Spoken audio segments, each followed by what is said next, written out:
पक्षामध्ये तेवढी क्षमता आहे. मनसेने बिनशर्त पाठिंबा दिला होता, मात्र मनसेला शपथविधीसाठी बोलवलं नसल्यानं एक प्रकारे अस्वस्थता मनसेमध्ये आहे. बघा, अस्वस्थता असायला सुद्धा पक्ष जागेवर असावा लागतो ना. अस्वस्थता कोणामध्ये असेल? अजित पवार, एकनाथ शिंदे, राज ठाकरे यांचे पक्ष आहेत. या पक्षाला जानच नाही आहे. ओढून ताणून बनवलेले पक्ष आहेत. त्यांच्यामध्ये कसली अस्वस्थता असणार? हे सगळे सुपाऱ्या घेऊन निर्माण झालेले पक्ष आहेत. तिन्ही पक्ष एका भयातून निर्माण झालेले पक्ष आहेत.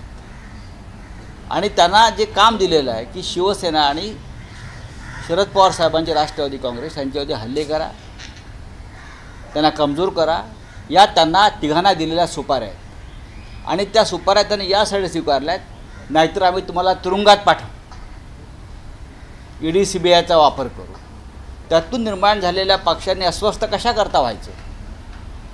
तुम्हाला दिलेली ड्युटी जी आहे ते तुम्ही पूर्ण करा, पार करा. उद्धव ठाकरे मुख्यमंत्री असताना निधी भेटत नाही असा आरोप करत